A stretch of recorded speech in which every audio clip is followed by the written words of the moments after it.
The Colfax and Coushatta massacres.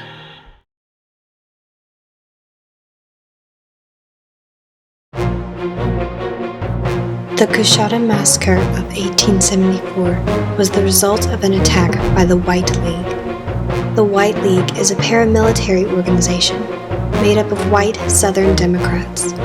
The attack was on Republican office holders and freedmen in Coushatta, Louisiana. The White League assassinated 6 white Republicans and about 20 freedmen witnesses.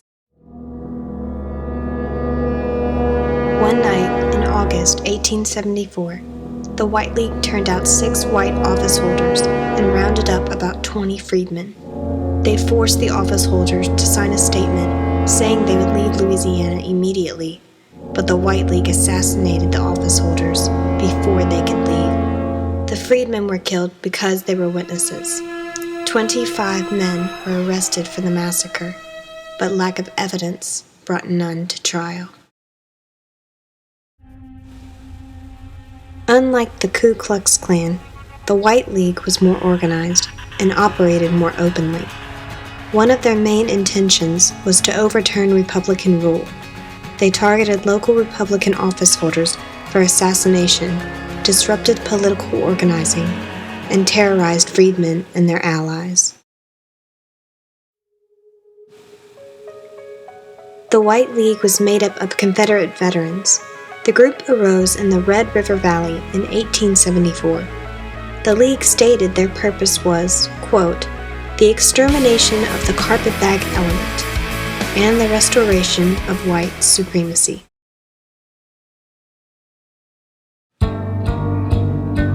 Colfax.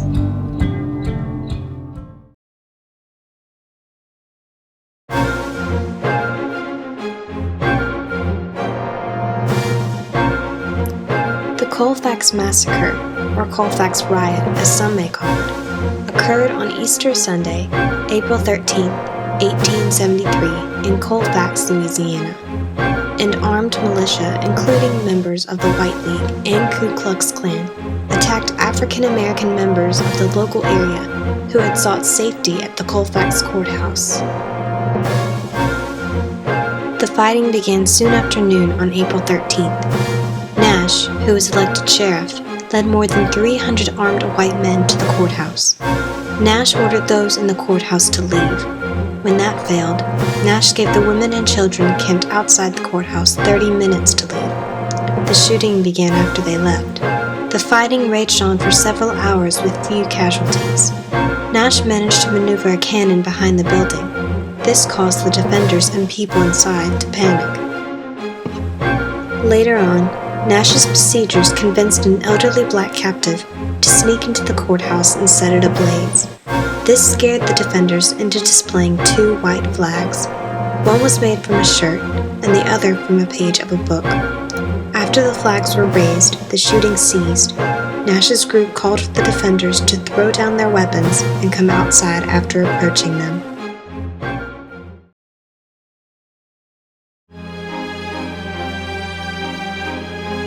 The results were brutal. The blacks were massacred. Unarmed men attempting to hide in the courthouse were butchered, and those who tried to flee were hunted down and killed. Some bodies were hidden or dumped into the Red River, and many of the recovered bodies were mutilated. About 50 blacks were taken prisoner after surviving the afternoon. After the prisoners were told they were going to be taken to a local jail, they were murdered that night. Benjamin Brim was the only survivor. He was shot in the head, but lived and crawled away unseen. He served as one of the government's chief witnesses against the ones indicted for the massacre.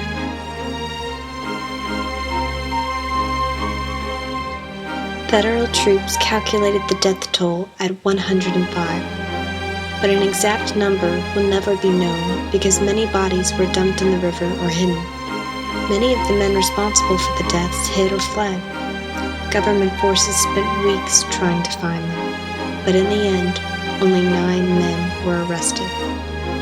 They were charged for the murder of only 1 man. This was one of the worst occurrences in a reign of violence of whites against freedmen in the southern states during the Reconstruction period.